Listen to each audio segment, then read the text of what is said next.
வணக்கம். டான் தமிழொலியின் இரவு நேர பிரதான செய்தி அறிக்கையோடு இணைந்திருக்கும் நான் ஜெகநாதன் சஜித். முதலில் தலைப்புச் செய்திகள்.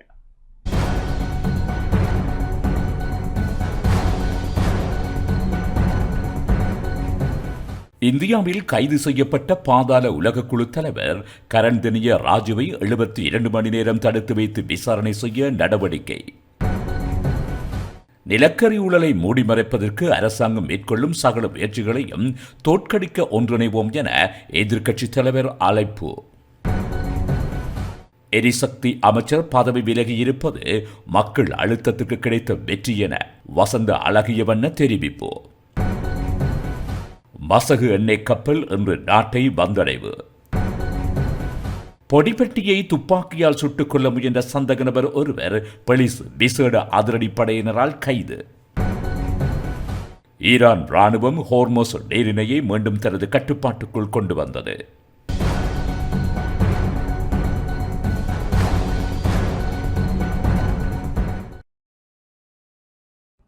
தொடர்வது முதன்மை செய்தி.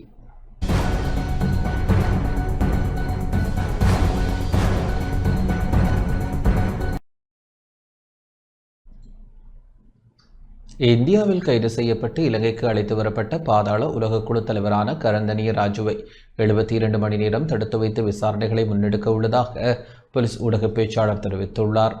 இந்தியாவில் வைத்து கைது செய்யப்பட்டு இலங்கைக்கு அழைத்து வரப்பட்ட பாதாள உலகக்குழு தலைவரான கரந்தனிய ராஜு என்பவரை 72 மணி நேரம் தடுத்து வைத்து மேலதிக விசாரணைகளை முன்னெடுக்க உள்ளதாக போலீஸ் ஊடக பேச்சாளர் உதவி போலீஸ் அத்தியட்சகர் எஃப் வூட்லர் தெரிவித்துள்ளார்.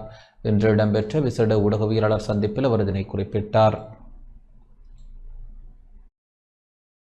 එකට ජාතික මෙහෙයුම ඉතාමත්ම සක්‍රිය ලෙස 2025 ඔක්තෝබර් මාසයේ 30 වෙනිදා ආරම්භ කළා.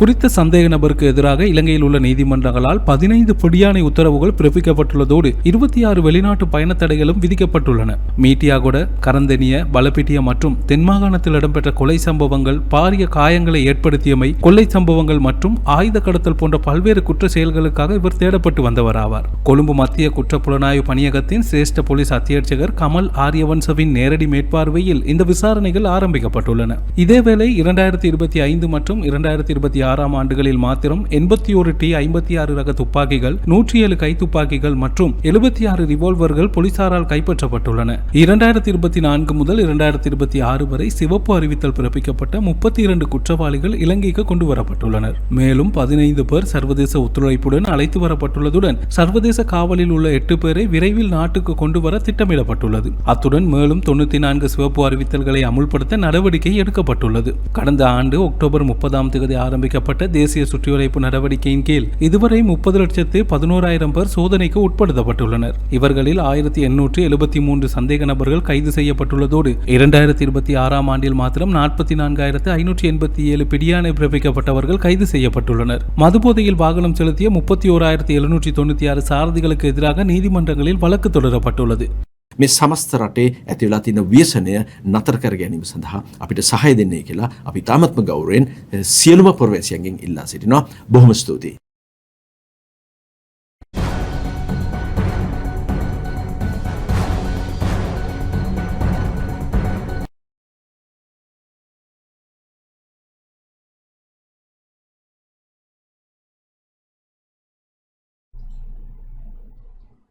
பாதுகாப்பு பிரதியமைச்சர் அருண ஜெயசேகரவை அந்த பதவியிலிருந்து நீக்குமாறு ஹர்தந்தை ரொஹான் டி சில்வா அரசாங்கத்திடம் கோரிக்கை விடுத்துள்ளார். ஈஸ்டர் தாக்குதல் தொடர்பான விசாரணைகளை நியாயமான முறையில் முன்னெடுப்பதற்காக பாதுகாப்பு பிரதியமைச்சர் அருண ஜெயசேகரவை அந்த பதவியிலிருந்து நீக்குமாறு ஹர்தந்தை ரொஹான் டி சில்வா அரசாங்கத்திடம் கோரிக்கை விடுத்துள்ளார். கொழும்பில் இடம்பெற்ற நிகழ்வொன்றில் கலந்து கொண்டு உரையாற்றும் போதே அவர் இதனை தெரிவித்தார். நினைவு, வலி மற்றும் நம்பிக்கை 7 ஆண்டுகளின் பின்னர் நீதியை தேடி எனும் தலைப்பில் ஈஸ்டர் தாக்குதல் குறித்த விசேட அறிக்கை வெளியீடு நிகழ்வு கொழும்பில் இடம்பெற்றது.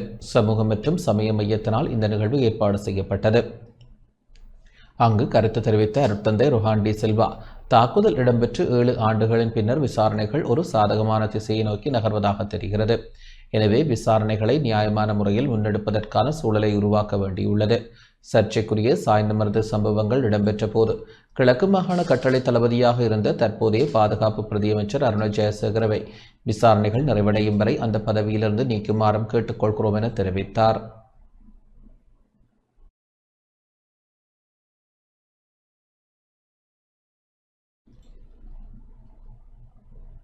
நிலக்கரி ஊழலை மூடி மறைப்பதற்கு அரசாங்கம் மேற்கொள்ளும் சகல முயற்சிகளையும் தோற்கடிக்க ஒன்றிணைவோம் என எதிர்க்கட்சித் தலைவர் அழைப்பு விடுத்துள்ளார். இந்நாட்டில் மின்சார உற்பத்தியில் முக்கிய ஆற்றல் மூலமான நிலக்கரி இறக்குமதி செயற்பாட்டில் மிகவும் ஊழல் நிறைந்த கொடுக்கல் வாங்கல் நடந்துள்ளது என்பதை ஐக்கிய மக்கள் சக்தியாக நாம் பல சந்தர்ப்பங்களில் நாட்டிற்கு சுட்டிக்காட்டியுள்ளதாக எதிர்க்கட்சித் தலைவர் சஜித் பிரேமதாச தெரிவித்துள்ளார். தரமற்ற கீழ்த்தரமான நிலக்கரி டெண்டர் மூலம் நடந்த இந்த முறைகேடுகள் தொடர்பில் ஐக்கிய மக்கள் சக்தியாக நாம் லஞ்ச ஊழல் விசாரணை ஆணைக்குழுவில் முறைப்பாடு செய்துள்ளோம்.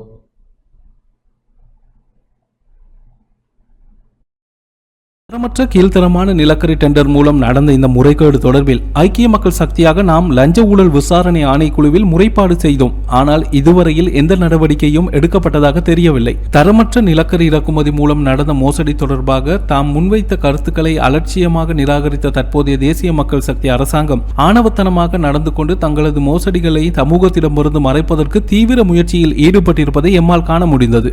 ஐக்கிய மக்கள் சக்தி மேற்கொண்ட வெளிக்கொணர்வுகளுக்கு மேலதிகமாக நிலக்கரி நிறுவன முன்னாள் தலைவர் ராஜினாமா செய்த போது வெளியிட்ட அறிக்கை மூலமும் உட்கட்டமைப்பு வசதிகள் மற்றும் மூலோபாய அபிவிருத்தி தொடர்பான நாடாளுமன்ற துறைசார் மேற்பார்வை குழுவின் வெளிப்பட்ட தகவல்கள் மூலமும் இலங்கை பொது பயன்பாட்டு ஆணைக்குழுவின் அறிக்கையில் தரமற்ற நிலக்கரியை பயன்படுத்தி வெப்பமாக்கல் செயற்பாட்டால் ஏற்பட்ட நிதி நட்டம் மூலமும் இந்த ஊழல் நிறைந்த நிலக்கரி கொள்வனவின் உண்மையான நிலை நாட்டிற்கு தெரிய வந்தது. இதைத் தொடர்ந்து கணக்காய்வாளர் நாயகம் அறிக்கை மூலமும் டெண்டர் செயல்பாட்டிலிருந்து நிலக்கரி இறக்குமதி வரை மேற்கொள்ளப்பட்ட முறைகேடுகளும் அதன் மூலம் நாட்டிற்கு ஏற்பட்ட நிதி நட்டமும் எவ்வளவு என்பது வெளிப்பட்டது. ஆனால் அரசாங்கம் குறித்த ஒவ்வொரு சந்தர்ப்பத்திலும் அனைத்தையும் நிராகரித்த நிலையில் சமீபத்தில் நிலக்கரி அவசர கொள்முதல் சம்பவம் தொடர்பான ஒளிப்பதிவு ஒன்று வெளியானது நாட்டில் பெரும் சர்ச்சைக்கு வழிவகுத்தது. குறித்த ஒளிப்பதிவு உண்மையானது என்பதை தற்போது நிலக்கரி நிறுவனத்தின் தலைவரை ஏற்றுக்கொண்டுள்ளார். அதில் குறிப்பிடப்பட்ட பெயர்கள் மற்றும் அவர்களுக்கும் நிலக்கரி இடையேயான தொடர்பு பற்றி விசாரணையை முன்னெடுப்பதற்கு ஐக்கிய மக்கள் சக்தி தற்சமயம் குற்றப்புலனாய்வு திணைக்களத்தில் முறைப்பாட்டையும் பதிவு செய்துள்ளது. இந்நாட்டின் பிரபல தொழிலதிபர்களுக்கும் ஜனாதிபதி அனுரகுமார திசாநாயக்க உட்பட தற்போதைய அரசாங்கத்தின் அமைச்சர்களுக்கும் இடையே காணப்படும் ரகசிய கொடுக்கல் வாங்கல்கள் தொடர்பிலும் நாம் பல சந்தர்ப்பங்களில் வெளிக்கொணர்ந்துள்ளோம். இந்த நிலக்கரி கொடுக்கல் வாங்கல்களும் இதன் மற்றொரு சம்பவம் என்பது தற்போது வெளிப்பட்ட வண்ணம் உள்ளது.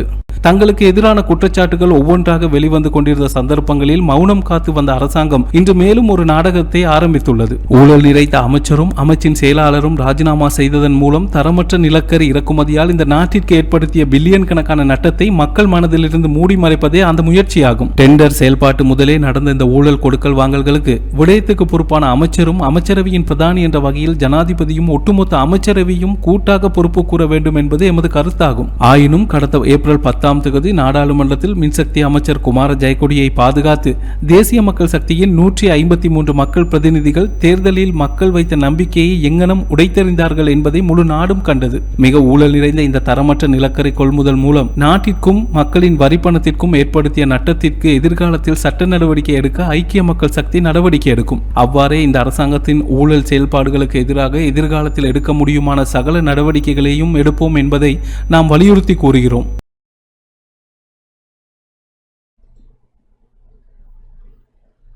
எரிசக்தி அமைச்சர் பதவி விலகியிருப்பது மக்கள் அழுத்தத்திற்கும் எதிர்க்கட்சியின் அரசியல் போராட்டத்திற்கும் கிடைத்த வெற்றியாகும் என சுதந்திர கட்சியின் பொருளாளர் லசந்த அழகியவண்ண தெரிவித்துள்ளார். நிலக்கரி ஊழல் விவகாரத்தை தொடர்ந்து எரிசக்தி அமைச்சர் மற்றும் அமைச்சின் செயலாளர் பதவி விலகியிருப்பது மக்கள் அழுத்தத்திற்கும் எதிர்க்கட்சியின் அரசியல் போராட்டத்திற்கும் கிடைத்த வெற்றியாகும் என ஸ்ரீலங்கா சுதந்திர கட்சியின் பொருளாளர் லசந்த அழகியவண்ண தெரிவித்துள்ளார். ஸ்ரீலங்கா சுதந்திர கட்சியின் தலைமையகத்தில் இடம்பெற்ற ஊடகவியலாளர் சந்திப்பில் கருத்து தெரிவித்த அவர், சமூக ஊடகங்கள் மூலம் மக்கள் மத்தியில் ஏற்பட்ட விழிப்புணர்வும் பொதுமக்களின் அழுத்தமும் காரணமாகவே இந்த பதவி விலகல்கள் இடம்பெற்றதாக குறிப்பிட்டார். முன்னதாக நம்பிக்கையில்லா பிரேரணையின் போது அரசாங்கத்தை பாதுகாத்த உறுப்பினர்கள் எவ்வித தவறும் நடக்கவில்லை என கூறியிருந்தாலும் தற்போது உண்மைகள் மக்கள் முன்னிலையில் அம்பலம் ஆகியுள்ளதாக அவர் தெரிவித்தார். பொது நிறுவனங்கள் தொடர்பான குழுவின் விசாரணைகள் குறித்து கருத்து தெரிவித்த லசந்த அழகியவண்ண, தணிக்கையாளர் நாயகத்தின் அறிக்கை என்பது பரிந்துரைகளுக்கான ஆவணமே அன்றி குற்றவாளிகளை தீர்மானிக்கும் ஆவணம் அல்ல என விளக்கினார். குறித்த அறிக்கை பாராளுமன்றத்தில் சமர்ப்பிக்கப்பட்டு அனுமதி பெறப்பட்ட பின்னரே சட்ட நடவடிக்கைகள் மேற்கொள்ளப்பட வேண்டும் என்றும் அவர் கூறினார். நிலக்கரி கொள்வனவில் கடுமையான முறைகேடுகள் இடம்பெற்றுள்ளதற்கான சான்றுகள் தணிக்கை அறிக்கையில் வெளியாகியுள்ளதாகவும், குறிப்பாக பதிவு கட்டண செலுத்தலில் கூட விதிமுறைகள் மீறப்பட்டுள்ளதாகவும் சுட்டிக்காட்டினார். ஊழலுக்கு எதிராக நடவடிக்கை எடுப்பதாக ஆட்சிக்கு வந்த அரசாங்கம் கடந்த 2 ஆண்டுகளாக பழைய ஊழல்களுக்கு எதிராக நடவடிக்கை எடுக்காமல் தற்போது புதிய சர்ச்சைகள் வெளிப்பட்ட பின்னரே விசாரணைகளை முன்னெடுக்க முயன்கின்றது எனவும் அவர் விமர்சித்தார். இதேவேளை எதிர்க்கட்சியின் தலைமைத்துவம் குறித்து கருத்து தெரிவித்த அவர், யார் தலைமைத்துவத்திற்கு தகுதியானவர் என்பதை இறுதியில் மக்களே தீர்மானிப்பார்கள் என்றும், ஒவ்வொருவருக்கும் தலைமைத்துவம் குறித்து எண்ணம் கொள்ள உரிமை உண்டு எனவும் தெரிவித்தார். මෙම සිද්ධිය සම්බන්ධව අමාත්‍යවරයා නිවැරදි රජයේ නිවැරදි කියන ස්ථාවරය තමයි තිබුණේ. ඒ අනුව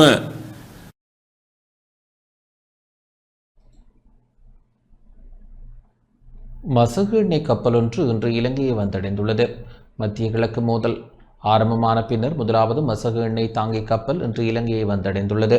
சுமார் 97,500 மெட்ரிக் டன் மசகு எண்ணெய் ஏற்றிய கப்பல் இன்று நாட்டை வந்தடைந்தது. நாட்டின் தொடர்ச்சியான எரிபொருள் விநியோகத்தை உறுதிப்படுத்தும் வகையில் மசகு எண்ணெய் கப்பல் வருகை தந்துள்ளதாக இலங்கை பெட்ரோலிய சேமிப்பு முனையங்கள் நிறுவனம் தெரிவித்துள்ளது.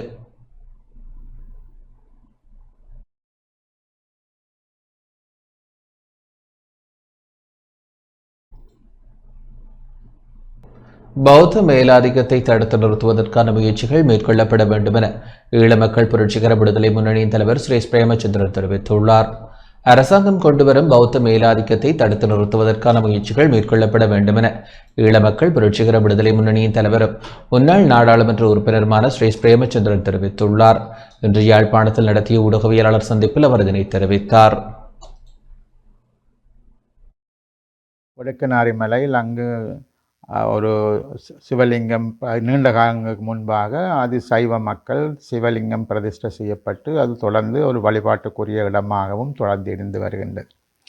இவ்வாறான ஒரு சூழ்நிலையில்தான் இப்பொழுது என்பிபி அரசாங்கத்தினுடைய இடதுசாரிகள் என்று சொல்லக்கூடிய முற்போக்குவாதிகள் என்று சொல்லக்கூடிய இந்த அரசாங்கத்தினர் இப்பொழுது அங்கு சைவ மக்கள் வழிபட முடியாத வகையில் அதனை ஒரு பாதுகாக்கப்பட்ட பிரதேசமாக பிரகடனப்படுத்துவதனூடாக சைவ மக்கள் அங்கு சென்று வழிபாடுகளை நடாத்துவதற்கான தடை விதிப்பதுதான் அவர்களது நோக்கமாக இருக்கின்றது. ஜனநாயக தமிழ் தேசிய கூட்டணி சார்பாக நாங்கள் இலங்கை அரசாங்கத்துக்கு வலியுறுத்தி கூற விரும்புவது என்னவென்றால், முக்கியமாக தமிழ் ஆர்க்கியோலஜிக்கல் விடயங்களை கையாளக்கூடிய தமிழர்கள், சிங்களவர்கள், யுனெஸ்கோ உறுப்பினர்களை உள்ளடக்கிய ஒரு குழுவை நிறுவி அதன் பிரகாரம் நீங்கள் இந்த விடயங்களை ஆய்வு செய்து அதனை மக்களுக்கு தெளிவுபடுத்துங்கள்.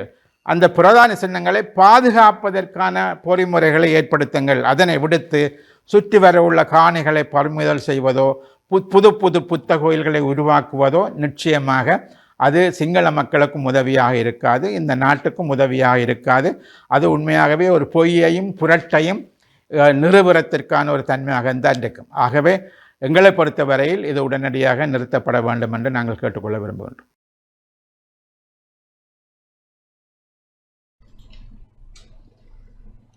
இதேவேளை புதிய அரசியல் யாப்பு தொடர்பில் கருத்து தெரிவித்த அவர், தமிழ் மக்களின் தேசிய இன பிரச்சினைக்கான தீர்வை தமிழ் சட்டத்தரணிகள் பேரவை முன்னெடுத்து வருவதாகவும், தமிழ் சட்டத்தரணிகள் பேரவையினுடைய முயற்சிகளை முறியடிக்காமல் எல்லோரும் இணைந்து செயற்பட வேண்டும் எனவும் கேட்டுக்கொண்டார். தமிழ் மக்களுக்கு தேவையான இந்த நாட்டில் பிரச்சனைகள், தமிழ் தேசிய இன பிரச்சனைகளை தீர்க்கக்கூடிய ஒரு கௌரவமான தமிழ் மக்கள் தம்மை தாமே ஆளக்கூடிய வகையிலான ஒரு பொறிமுறை ஒன்றை உருவாக்குவதனூடாகத்தான் இலங்கையில் பொருளாதாரம் முன்னேற்றப்படும், இலங்கையில் சமத்துவம் உருவாக்கப்படும், இலங்கையில் இனங்களுக்கிடையிலான ஐக்கியம் உருவாக்கப்படும் என்பதன் அடிப்படையில் அதை நோக்கி செல்வதாக தீர்மானிக்கப்பட்டிருந்தது. அவ்வாறு ஒரு தீர்மானத்தை தமிழ் தேசிய மக்கள் முன்னணியைச் சேர்ந்த கஜேந்திரகுமார் பொன்னம்பலம், அவரது கட்சியைச் சேர்ந்த ஏனைய உறுப்பினர்களும் ஏற்றுக்கொண்டிருக்கக்கூடிய சூழ்நிலையில் புதிய அரசியல் யாப்பு வருமா என்பது முதலாவது கேள்வி. அப்படி வருமாக இருந்தால் தமிழ் தரப்பு எல்லோரும் இணைந்து தமிழ் மக்களுடைய கோரிக்கைகளை வைப்பது சிறப்பானது, அதற்கான முயற்சிகள் வரவேற்கத்தக்கது. அதனை தமிழ் சட்டத்தரணிகள் பேரவை முன்னெடுத்திருக்கிறது. அதற்கு ஆதரவாக சகல தமிழ் கட்சிகளும் இருக்கிறது. அவ்வாறு இருக்கிற பொழுது இன்னும் வேறு ஒரு வடிவத்தில் வேறு ஒரு குழுவாக இதிலும் அதிலும் செயற்படுவது என்ற நடவடிக்கைகள் ஆரோக்கியமான விடயம் அல்ல என்பதை நான் நம்புகின்றேன். குறைந்தபட்சம் தமிழ் தேசிய மக்கள் முன்னணி புரிந்து கொண்டு செயற்படுவார்கள் என்று நாங்கள் எதிர்பார்க்கிறோம். அவ்வாறு தனித்து அவ்வாறு செயற்படுவது என்பது ஒரு ஆரோக்கியமான விடயமாக இருக்காது. மீண்டும் தமிழ் மக்களுக்குள் குழப்பங்கள் இருப்பது என்பது எப்பொழுதும் சிங்கள அரசியல் கட்சிகளுக்கு அரசாங்கத்துக்கு சாதகமானதாகத்தான் இருக்கு.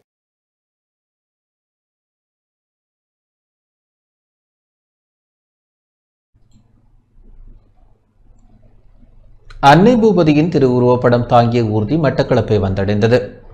அன்னை பூபதியின் 38வது ஆண்டு நினைவேந்தலை அனுஷ்டிக்கும் முகமாக எதிர்கால சந்ததிக்கு அன்னையின் தியாகத்தையும் தமிழின போராட்டத்தின் வரலாற்றையும் கடத்தும் முகமாக தமிழ் தேசிய மக்கள் முன்னணியினால் முன்னெடுக்கப்பட்டு வரும் அன்னை பூபதியின் திருவுருவப்படம் தாங்கிய ஊர்தி பவனி இன்று மட்டக்களப்பு படுவான்கரை பிரதேசங்கள் பலவற்றுக்கு கொண்டு செல்லப்பட்டு மக்கள் அஞ்சலிக்காக ஏற்பாடு செய்யப்பட்டிருந்தது. 10ஆம் நாளான இன்று காலை களுவாஞ்சிக்குடி நகரில் ஆரம்பிக்கப்பட்ட இவ்வூர்தி பவனியானது வெள்ளாவளி, மண்டூர், கொக்கட்டிச்சோலை, வவுணதீவு பிரதேசங்களுக்கு சென்று அங்கு மக்களின் அஞ்சலிக்கான ஏற்பாடுகள் இடம்பெற்றதுடன் மக்களும் உணர்வுபூர்வமாக அன்னைக்கு அஞ்சலி செலுத்தினர். கடந்த 9ஆம் தேதி யாழ் நல்லூர் தியாக திலீபன் நினைவிடத்தில் ஆரம்பிக்கப்பட்ட இவ்வூர்தி பவனி வடக்கு கிழக்கு பகுதிகளில் உள்ள பிரதேசங்கள் அனைத்திற்கும் கொண்டு செல்லப்பட்டு நாளை 19ஆம் தேதி அன்னை பூபதியின் நினைவிடத்தில் முடிவுறுத்தப்பட உள்ளது. இன்றைய பவனியின் போது தமிழ் தேசிய மக்கள் முன்னணியின் செயலாளர் முன்னாள் நாடாளுமன்ற உறுப்பினர் செல்வராசா கஜேந்திரன், கட்சியின் தேசிய அமைப்பாளர் தர்மலிங்கம் சுரேஷ் உள்ளிட்ட பிரமுகர்கள் ஊர்தியுடன் பயணித்தமை குறிப்பிடத்தக்கது.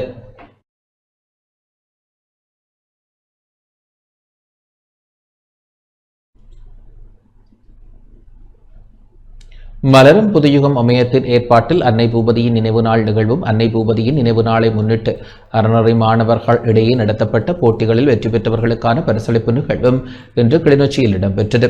அன்னை பூபதியின் வரலாறுகளை இளையோரிடையே கடத்தும் நோக்கில் அறநெறி மாணவர்களிடையே போட்டிகள் நடத்தப்பட்டு பரிசல்கள் வழங்கப்பட்டன.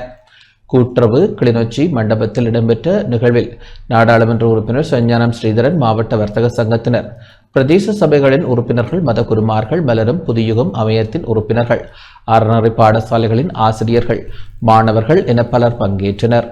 இதன்போது அனைவரும் அன்னை பூபதிக்கு மலர் தூவி அஞ்சலி செலுத்தினர்.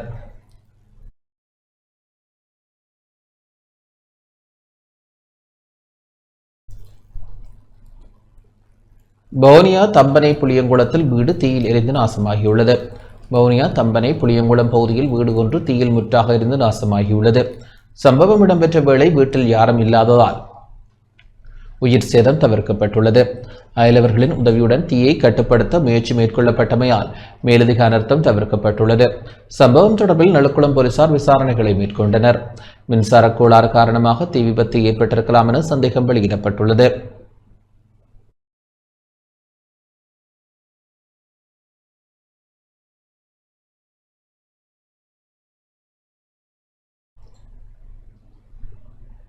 நுவரெலியா ஹேட்டன் ஃபேவல் பகுதி விபத்தில் 3 காயமடைந்துள்ளனர். நுவரெலியா மாவட்டம் ஹேட்டன் பிரதான வீதியில் ஃபேவல் பகுதியில் இடம்பெற்ற முச்சக்கர வண்டி விபத்தில் 3 பலத்த காயமடைந்த நிலையில் வைத்தியசாலையில் அனுமதிக்கப்பட்டுள்ளனர். பண்டாரவளை பிரதேசத்திலிருந்து ஹேட்டன் சென்ற கார் மற்றும் தலவாக்கையிலிருந்து நுவரெலியாவிற்கு சென்ற முச்சக்கர வண்டி நேருக்கு நேர் மோதியதில் முச்சக்கர வண்டியில் சென்ற 3 பலத்த காயங்களுடன் நுவரெலியா மாவட்ட வைத்தியசாலையில் அனுமதிக்கப்பட்டுள்ளனர். காரில் சென்ற எவருக்கும் காயங்கள் ஏற்படவில்லை. வாகனங்கள் 2ற்கும் பலத்த சேதம் ஏற்பட்டுள்ள நிலையில் விபத்து தொடர்பான விசாரணைகளை லிந்தலை போலீசார் முன்னெடுத்து வருகின்றனர்.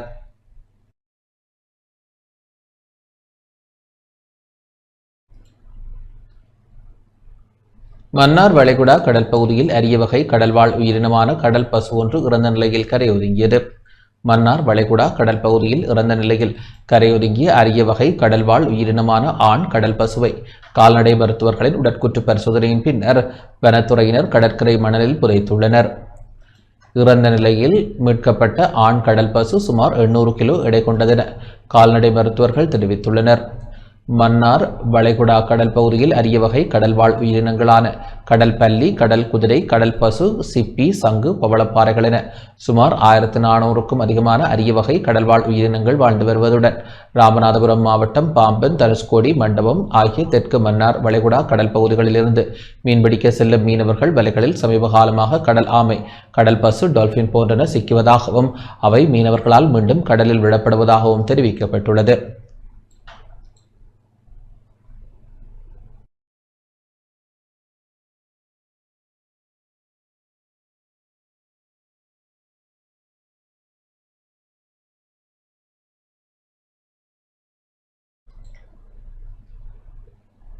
பொடி பெட்டியை துப்பாக்கியால் சுட்டுக் கொல்ல முயன்ற சந்தேக நபர் ஒருவர் அகங்கல போலீஸ் விசேட அதிரடிப்படையினரால் கைது செய்யப்பட்டுள்ளார். பாதாள உலக கும்பல் தலைவரான லொக்குபெட்டி என்பவரின் சகோதரரான பொடிப்பெட்டியை துப்பாக்கியால் சுட்டுக் கொல்ல முயன்ற சந்தேக நபர் ஒருவர் அகங்கல போலீஸ் விசேட அதிரடிப்படையினரால் கைது செய்யப்பட்டுள்ளார். கடந்த 16ஆம் திகதி அகங்கல்ல லோகன்வத்த மயானத்திற்கு அருகில் 3 சக்கர வண்டியில் பயணித்துக் கொண்டிருந்த பொடிப்பெட்டி மீது சந்தேக நபர் T56 ரக துப்பாக்கியால் சுட்டு அவரை கொலை செய்ய முயற்சித்துள்ளார். இது தொடர்பில் அகங்கல்ல போலீஸ் நிலையத்தில் செய்யப்பட்ட முறைப்பாட்டிற்கமைய இந்த கைது நடவடிக்கை முன்னெடுக்கப்பட்டது. போலீஸ் விசேட அதிரடிப்படையினருக்கு கிடைத்த ரகசிய தகவலுக்கு அமைய நேற்றிரவு கொஸ்கொட ஹஹால பகுதியில் விடுதியொன்றில் மறைந்திருந்த போதே குறித்த சந்தேக நபர் பிடிபட்டார். இதன்போது அவரிடமிருந்து 13 கிராம் 760 மில்லிகிராம் ஐஸ் போதைப் பொருளும் கைப்பற்றப்பட்டது. கைது செய்யப்பட்டவர் ஹாஸ்கொட பெட்டிகோட பகுதியைச் சேர்ந்த 45 வயதுடையவர் என தெரிவிக்கப்பட்டுள்ளது. சம்பவம் குறித்த மேலதிக விசாரணைகளை ஹாங்கல்ல போலீசார் மேற்கொண்டு வருகின்றனர்.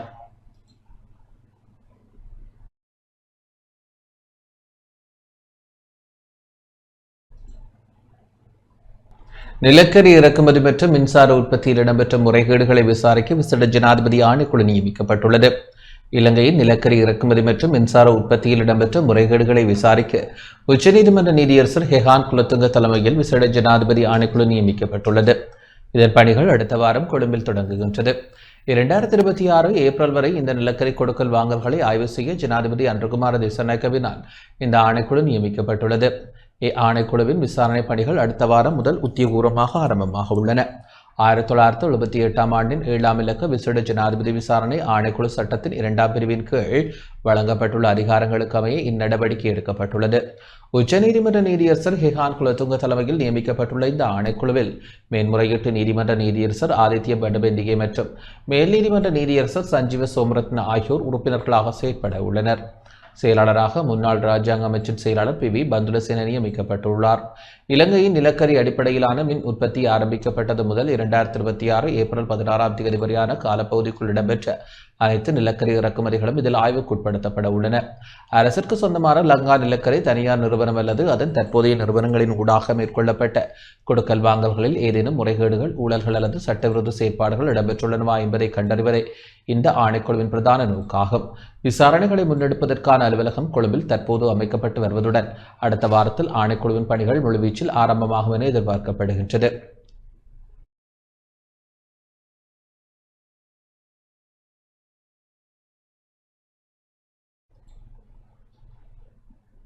மகர சிறைச்சாலையில் விளக்கமறியலில் வைக்கப்பட்டுள்ள ஜோன்ஸ்டன் பெர்னாண்டோவை நாடாளுமன்ற உறுப்பினர் நாமல் ராஜபக்ஷ பார்வையிட்டார். மகர சிறைச்சாலையில் விளக்கமறியலில் வைக்கப்பட்டுள்ள முன்னாள் அமைச்சர் ஜோன்ஸ்டன் பெர்னாண்டோவை நாடாளுமன்ற உறுப்பினர் நாமல் ராஜபக்ஷ இன்று நேரில் சந்தித்து புத்தாண்டு வாழ்த்துக்களை தெரிவித்ததுடன் அவரது உடல்நிலை மற்றும் நலன்கள் குறித்து விசாரித்தார். இந்த சந்திப்பின் பின்னர் ஊடகங்களிடம் கருத்து தெரிவித்த நாமல் ராஜபக்ஷ தற்போதைய அரசாங்கம் மக்களால் வழங்கப்பட்ட ஆணையை சரியாக பயன்படுத்த தவறிவிட்டு அரசியல் பழிவாங்கல்களில் ஈடுபட்டு வருவதாக குற்றம் சாட்டினார்.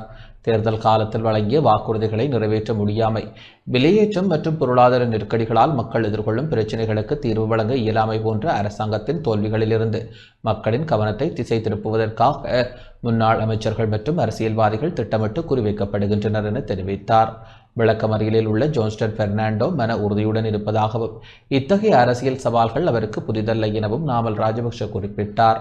தாங்கள் நீதித்துறையை விமர்சிக்க விரும்பவில்லை என்றும் சட்டத்தின் முன் அனைவரும் சமம் என்பதை ஏற்றுக்கொள்வதாக தெரிவித்த அவர் அரசியல் நோக்கத்துடன் மேற்கொள்ளப்படும் இவ்வாறான கைது நடவடிக்கைகளுக்கு எதிராக நீதிமன்றம் நியாயமான தீர்ப்பை வழங்கும் என நம்பிக்கை வெளியிட்டார்.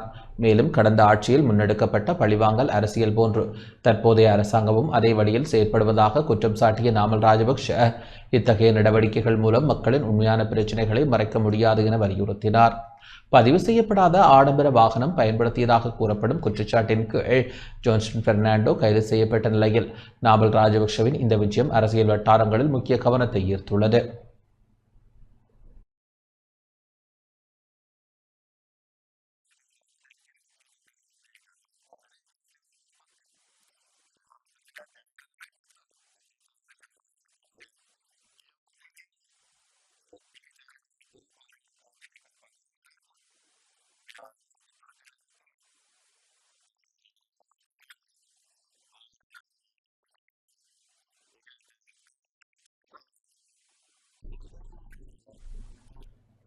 20,000 மெட்ரிக் டன் எரிவாயுவை ஏற்றிய கப்பல் ஒன்று தென்னாப்பிரிக்கா ஊடாக மாலைதீவை நோக்கி வந்து கொண்டிருப்பதாக மே மாதத்தில் தடையின்றி எரிவாயு விநியோகம் இடம்பெறும் எனவும் லிட்ரோ நிறுவனம் தெரிவித்துள்ளது.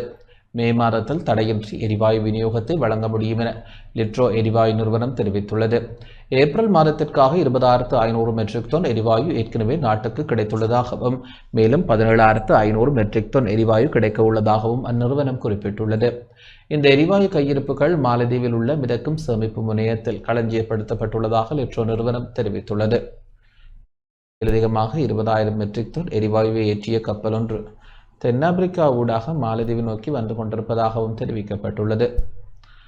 திட்டமிட்டபடி இந்த பண்டிகை காலத்தில் நுகர்வோரின் தேவைக்கேற்ப போதுமான எரிவாயு சந்தைக்கு விநியோகிக்கப்பட்டுள்ளதாக அந்நிறுவனம் தெரிவித்துள்ளது. அத்துடன் பண்டிகை காலத்தின் பின்னரும் சந்தைக்கு தேவையான எரிவாயுவை விநியோகிக்க நடவடிக்கை எடுக்கப்பட்டுள்ளதோடு ஏப்ரல் 16 முதல் மீண்டும் வழமை போல் எரிவாயு நிரப்பும் மற்றும் விநியோகப் பணிகள் ஆரம்பிக்கப்பட்டுள்ளதாகவும் லிட்ரோ நிறுவனம் அறிவித்துள்ளது.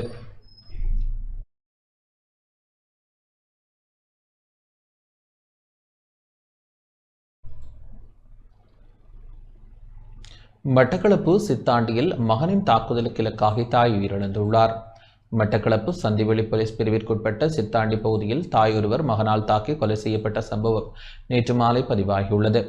சித்தாண்டி 4 கிராம சேவகர் பழைய சண்டை வீதி வேலாயுதம் வீதியில் வசிக்கும் குமாரசாமி வசந்தா என்பவரே கொலை செய்யப்பட்டுள்ளார். 4 குடும்ப அங்கத்தவர்களை கொண்ட வீட்டில் கொலை செய்யப்பட்டவரின் தாய் 23, 22 வயதுடைய மகன்கள் வசித்து வந்துள்ளனர். வீட்டில் குடிபோதையினால் தாய் மகன்களிடையே தொடர்ச்சியாக சண்டை இடம்பெறுவதாக அயலவர்கள் போலீசாரிடம் தெரிவித்தனர். மன உளைச்சலுக்கு ஆளான இளைய மகன் குகேந்திரன் என்பவர் 2 வாரங்களுக்கு முன்னர் மருத்துவமனையில் அனுமதிக்கப்பட்டார். மூத்த மகனுடன் தாய் இருந்துள்ளார். இவர் மதுபானம் அருந்த தொடர்ச்சியாக தாயிடம் பணம் கேட்டு சண்டை பிடித்துள்ளார். நேற்றைய தினமும் மது அருந்த பணம் கேட்ட நிலையில் முரண்பாடு முற்றி தனது தாயை அடித்து கொலை செய்திருக்கலாம் என போலீசார் தெரிவித்தனர். சந்திவெளி போலீசாருக்கு தெரியப்படுத்திய நிலையில் போலீஸ் நிலைய பொறுப்பதிகாரி மற்றும் மட்டக்களப்பு குற்றத்தடுப்பு தடயவியல் போலீசார் ஏறாவூர் சுற்றுலா நீதவான் உள்ளிட்டோர் வருகை தந்து சடலத்தை பார்வையிட்டதுடன் பின்னர் அயலவர்கள் மற்றும் உறவினர்களிடம் வாக்குமூலம் பெற்றுக்கொண்டனர். சடலம் மேலதிக சட்ட வைத்திய பிரேத பரிசோதனைக்காக மட்டக்களப்பு போதனா வைத்தியசாலைக்கு எடுத்துச் செல்லப்பட்டது. பிரதான சந்தேக நபரான மூத்த மகன் நேற்றிரவே சந்திவெளி போலீசாரால் கைது செய்யப்பட்டுள்ளார்.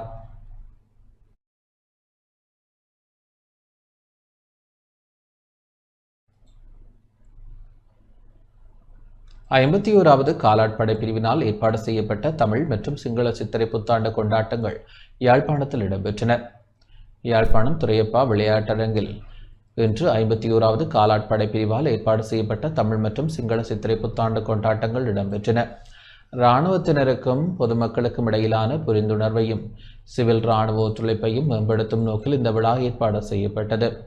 இந்த விழாவில் இராணுவ தளபதி லெப்டினன்ட் ஜெனரல் லசந்தர் ரொட்ரிகோ பிரதம விருந்தினராக கலந்து கொண்டு சிறப்பித்தார். தேசிய கொடியேற்றத்துடன் ஆரம்பமான இந்த விழாவில் பாரம்பரிய மங்கள விளக்கேற்றப்பட்டு கொண்டாட்டங்கள் உத்தியோகபூர்வமாக தொடங்கப்பட்டன. நிகழ்வில் பாரம்பரிய வழுக்குமரம் ஏறுதல், கயிறிழுத்தல், முட்டி உடைத்தல் மற்றும் சிறுமிகளுக்கான அழகுராணி தெரிவு போன்ற பல சுவாரஸ்யமான விளையாட்டுகள் இடம்பெற்றன. யாழ்ப்பாணத்தை சேர்ந்த பெருமளவான மக்கள் இராணுவத்தினருடன் இணைந்து உற்சாகமாக போட்டிகளில் பங்கேற்றனர். போட்டிகளில் வெற்றி பெற்றவர்களுக்கு இராணுவ தளபதி உள்ளிட்ட அதிதிகளால் பரிசில்கள் வழங்கி கௌரவிக்கப்பட்டன. யாழ் குடாநாட்டின் பல்வேறு பகுதிகளிலிருந்தும் வருகை தந்திருந்த பொதுமக்களுக்காக சிற்றுண்டி வகைகள் மற்றும் மதிய உணவு ஏற்பாடு செய்யப்பட்டது. இந்த தளமூடாக இனங்களுக்கிடையிலான நல்லிணக்கத்தையும் சகோதரத்துவத்தையும் வெளிப்படுத்தும் வகையில் இந்த விழா அமைந்திருந்ததாக யாழ் பாதுகாப்பு படை தலைமையகம் தெரிவித்துள்ளது.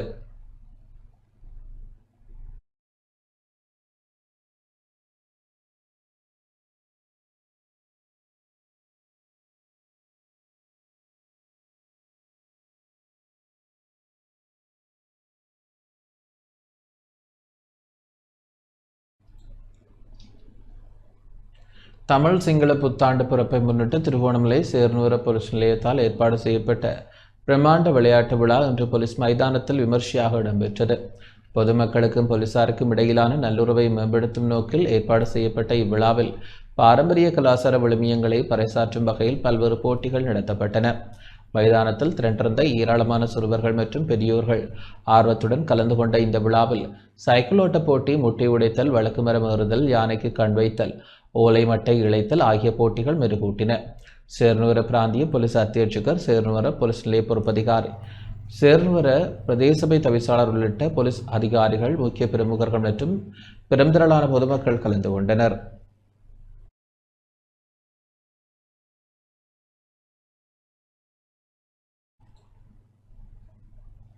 பதுளை வித்வத் வேகவாச்ச சபா வர்த்தக சங்கம், பதுளை மாநகர சபை, பதுளை ஐக்கிய வர்த்தக சங்கம் இணைந்து ஏற்பாடு செய்த பதுளை சூரிய மங்கள விழா பதுளை காற்பந்து திடலில் சிறப்பாக இடம்பெற்றது. ஊவா மாகாண ஆளுநர் கபில ஜெயசேகர தலைமையில் இடம்பெற்ற நிகழ்வில் அமைச்சர் சமந்த வித்யாரத்ன, பிரதியமைச்சர் ருவன் ரணசிங்க ஆகியோர், தினிது சமன் ஹென்னாயக்க ஆகியோர் சிறப்பு அதிதிகளாக கலந்து கொண்டனர். இந்நிகழ்வில் கலாசார நிகழ்வுகள், வர்த்தக கண்காட்சிகள் என மக்களை மகிழ்விக்கும் வகையில் பல நிகழ்வுகள் இடம்பெற்றது. இதன்போது பதுளை மாநகர முதல்வர் நந்தன ஹாபுகொட, ஊவா மாகாண பிரதம செயலாளர் அனுஷா கோகுல பெர்னாண்டோ, பதுளை மாவட்ட செயலாளர், அரசு அதிகாரிகள், பொதுமக்கள் என பலர் கலந்து கொண்டனர்.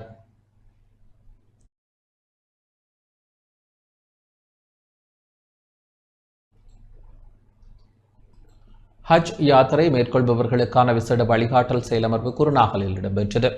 அரசாங்கத்தின் வழிகாட்டலுடன் இம்முறை புனித ஹஜ் யாத்திரை மேற்கொள்பவர்களுக்கான விசேட வழிகாட்டல் செயலமர்வு குருநாகல் மாவட்டம் பரஹதனியாவில் உள்ள ஜாகியா ஹஜ் முகவர் நிலையத்தில் இடம்பெற்றது.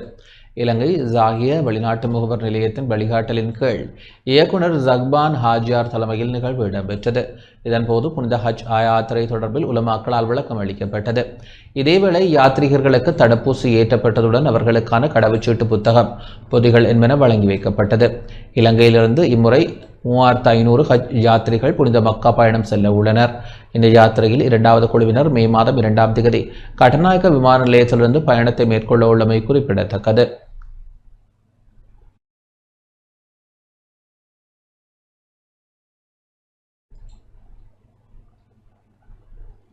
இரண்டாயிரத்தி 26 நாட்டிற்கு வருகை தந்த சுற்றுலா பயணிகளின் எண்ணிக்கை 8 லட்சத்தை கடந்துள்ளது. இந்த ஆண்டின் இதுவரையான காலப்பகுதியில் நாட்டிற்கு வருகை தந்த சுற்றுலா பயணிகளின் எண்ணிக்கை 8 லட்சத்தை கடந்துள்ளது.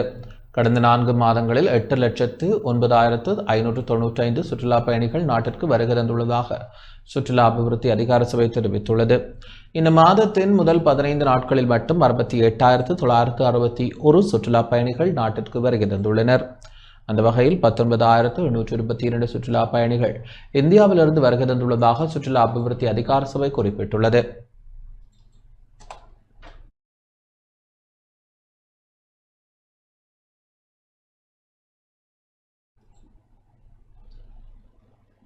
கடந்த மார்ச் மாதத்தில் இலங்கையின் சேவைத்துறை நடவடிக்கை விரிவடைந்துள்ளதாக மத்திய வங்கி தெரிவித்துள்ளது. கடந்த பிப்ரவரி மாதத்துடன் ஒப்பிடுகையில் மார்ச் மாதத்தில் இலங்கையின் சேவைத்துறை நடவடிக்கை விரிவடைந்துள்ளதாக இலங்கை மத்திய வங்கி தெரிவித்துள்ளது. இந்த விடயம் தொடர்பில் அறிக்கை வெளியிடப்பட்டுள்ளது.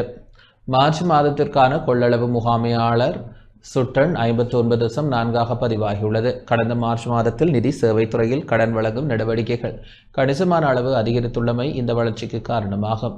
நாடு முழுவதும் பொதுவான வணிக கொடுக்கல் வாங்கல்கள் மற்றும் செயற்பாடுகள் மார்ச் மாதத்தில் உயர்ந்த மட்டத்தில் காணப்பட்டன. சித்திரை புத்தாண்டு மற்றும் ரமலான் பண்டிகை காலங்களை முன்னிட்டு சந்தையில் ஏற்பட்ட அதிகளவான கேள்வி காரணமாக மொத்த மற்றும் சில்லறை வியாபார நடவடிக்கைகள் பெரும் வளர்ச்சியை பதிவு செய்துள்ளன. பண்டிகை கால கொள்ளளவுகள் மற்றும் நிதி ரீதியான வசதிகள் அதிகரித்தமையே சேவைத்துறையின் முன்னேற்றத்திற்கு பிரதான காரணம் என இலங்கை மத்திய வங்கி குறிப்பிட்டுள்ளது.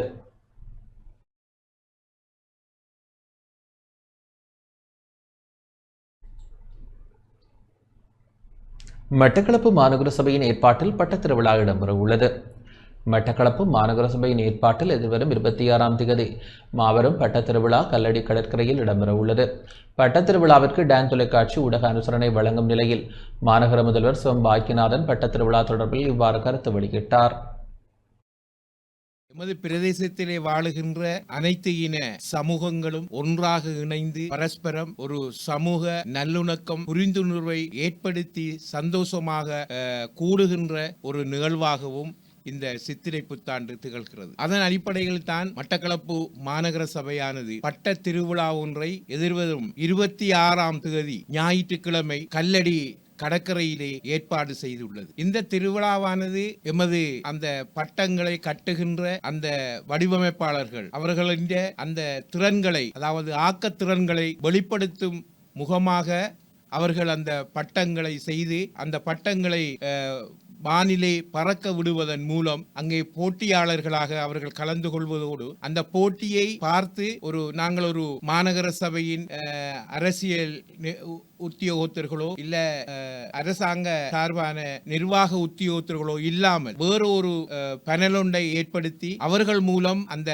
போட்டியின் தீர்வை நாங்கள் பெற இருக்கிறோம். அதாவது முதலாவது, இரண்டாவது, மூன்றாவது என்று 3 பேரை நாங்கள் தெரிவு செய்து முதலாவது பரிசை பெறுகின்றவருக்கு 75,000 ரூபாயையும், இரண்டாவது பரிசை பெறுகின்றவருக்கு 50,000 ரூபாயையும், மூன்றாவது பரிசினை பெறுகின்றவருக்கு 25,000 ரூபாயையும் வழங்குவதற்கு நாங்கள் தீர்மானித்திருக்கிறோம். இந்த நிகழ்வோடு இணைந்து அன்று கலை கலாச்சார பண்பாட்டு நிகழ்வுகளும் எமது அந்த கலையரங்கிலே அரங்கேறவிருக்கிறது.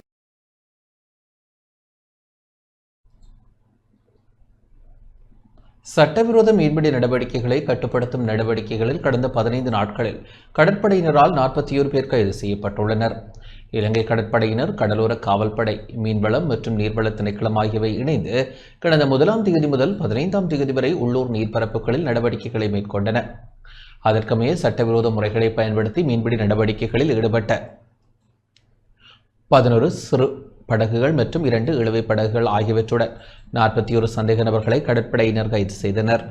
இதன்படி திருவோணமலை, செம்மலை, செட்டிப்பாளையம், எலிசபெத் தீவு, கோழிப்பண்ணை மற்றும் மேலும் பல கடல் பகுதிகளை உள்ளடக்கி வடக்கு, கிழக்கு மற்றும் வடமேற்கு கடற்கரை கட்டளை படைகளால் மேற்கொள்ளப்பட்ட நடவடிக்கையின் மூலம் கைது செய்யப்பட்ட நபர்களுக்கு எதிராக நடவடிக்கை முன்னெடுக்கப்பட உள்ளது. மேலும் கைது செய்யப்பட்ட சந்தேக நபர்கள் கடல் அட்டைகள், வணிக வெடிபொருட்கள், தடை செய்யப்பட்ட மீன்பிடி உபகரணங்கள், டிராக்டர்கள் மற்றும் மீன்பிடி படகுகள் ஆகியவை மேலதிக சட்ட நடவடிக்கைக்காக முல்லைத்தீவு, கிண்ணியா, கோட்டை, ஈச்சலம்பட்டு, களுவாஞ்சிக்குடி, கிளிநொச்சி, புத்தளம் ஆகிய இடங்களில் உள்ள மீன்வளம் மற்றும் நீர்வள திணைக்கள அலுவலகங்களிலும் பொல்முடா விசேட அதிரடிப்படையிடமும் ஒப்படைக்க நடவடிக்கை மேற்கொள்ளப்பட்டதாக கடற்படை ஊடகப் பிரிவு தெரிவித்துள்ளது.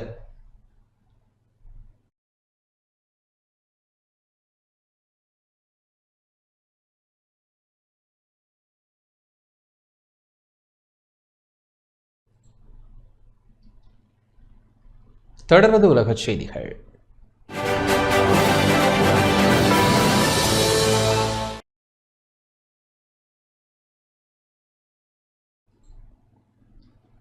ஹார்முஸ் நீரிணையை ஈரான் ராணுவம் மீண்டும் தனது கட்டுப்பாட்டிற்குள் கொண்டு வந்துள்ளது. உலகளாவிய கப்பல் போக்குவரத்தில் மிக முக்கியமான கடல் வழியாக கருதப்படும் ஹார்முஸ் நீரிணையை ஈரான் ராணுவம் மீண்டும் தனது முழுமையான கட்டுப்பாட்டிற்குள் கொண்டு வந்துள்ளது. ஈரானின் இஸ்லாமிய புரட்சிகர காவற்படை விடுத்துள்ள உத்தியோகபூர்வ அறிக்கையை மேற்கோள் காட்டி அந்நாட்டு அரச ஊடகங்கள் இந்த தகவலை வெளியிட்டுள்ளன. இந்த அறிவிப்பின் மூலம் ஹார்முஸ் நீரிணை பகுதி மீண்டும் ஆயுதப்படைகளின் நேரடி கண்காணிப்பின் கீழ் உள்ள முனைய நிலைக்கு திரும்புவதாக தெரிவிக்கப்பட்டுள்ளது. கடந்த சில தினங்களாக குறிப்பிட்ட அளவிலான கப்பல்கள் இந்த நீரிணை ஊடாக பயணிப்பதை காண முடிந்த போதிலும் தற்போதைய கட்டுப்பாடுகளின் மத்தியில் எவ்வளவு கப்பல் போக்குவரத்து இடம்பெறுகிறது என்பது குறித்து தெளிவற்ற சூழல் நிலவுகிறது. சர்வதேச எரிபொருள் விநியோகம் மற்றும் கடல்சார் வர்த்தகத்தில் கடும் தாக்கத்தை ஏற்படுத்தக்கூடிய இந்த நடவடிக்கையினால் உலக நாடுகள் மத்தியில் பதட்டமான சூழல் உருவாகியுள்ளது.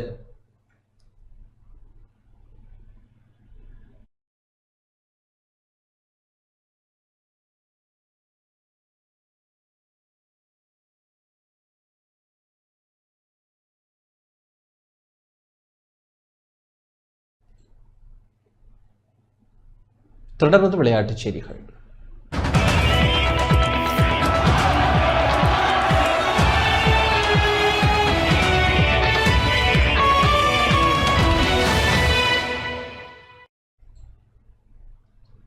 பதுளை பசரே ஹாப்கன் கலைமகள் தமிழ் மகா வித்தியாலயத்தில் பழைய மாணவர்களுக்கான கிரிக்கெட் சுற்றுப் போட்டி இடம்பெற்றது. பதுளை மாவட்டம் பசறை கல்வி வலயத்திற்குட்பட்ட ஹாப்டன் கலைமகள் தமிழ் மகா வித்தியாலயத்தின் பழைய மாணவர்களுக்கான வருடாந்த கிரிக்கெட் சுற்றுப் போட்டி பாடசாலை மைதானத்தில் இடம்பெற்றது. ஓஜி ரிட்டைன்ஸ் எனும் துணைப்பொருளில் இடம்பெற்ற இப்போட்டி பாடசாலை அதிபர் தலைமையில் ஆரம்பித்து வைக்கப்பட்டது. பழைய மாணவர் சங்கத்தின் ஏற்பாட்டில் இடம்பெற்ற நிகழ்வு ஆன்மீக வழிபாட்டுடன் ஸ்ரீ கதிர் வேலாயுத சுவாமி ஆலயத்திலிருந்து வாகன பேரணியுடன் ஆரம்பமானது. பழைய மாணவர்களிடையே ஒற்றுமையையும் உற்சாகத்தையும் ஏற்படுத்தும் வகையில் வெற்றி கிண்ணங்கள், மேளதாளங்கள் முழங்க ஊர்வலமாக பாடசாலை மைதானத்துக்கு அழைத்து வரப்பட்டனர். பல்வேறு வயது மட்டங்களைச் சேர்ந்த பழைய மாணவர் அணிகள் போட்டிகளில் பங்கு பெற்றினர். போட்டியின் இறுதியில் 2007ஆம் ஆண்டு காப்போத்தா சாதாரணதர அணி மற்றும் 2017ஆம் ஆண்டு காப்போத்தா சாதாரணதர அணி திறமைகளை வெளிப்படுத்தி சாம்பியன் பட்டத்தை பெற்றுக் கொண்டன. இந்நிகழ்வில் ஆசிரியர்கள், அதிபர்கள், பழைய மாணவர்கள், பாடசாலை மாணவர்கள் என பலர் கலந்து கொண்டனர்.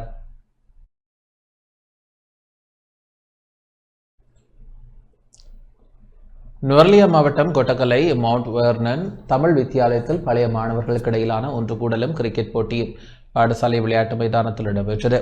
பாடசாலையின் 1999ஆம் ஆண்டு பழைய மாணவர்கள் ஏற்பாட்டில் இடம்பெற்ற நிகழ்வில் அதிதியாக கொட்டக்கலை பிரதேச சபை தவிசாளர் ராஜமணி பிரசாந்த் கலந்து கொண்டார்.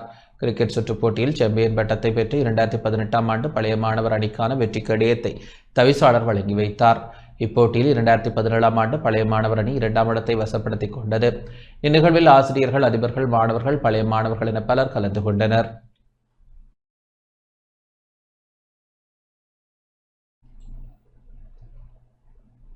இத்துடன் இந்த செய்தி அறிக்கை நிறைவடைகின்றது.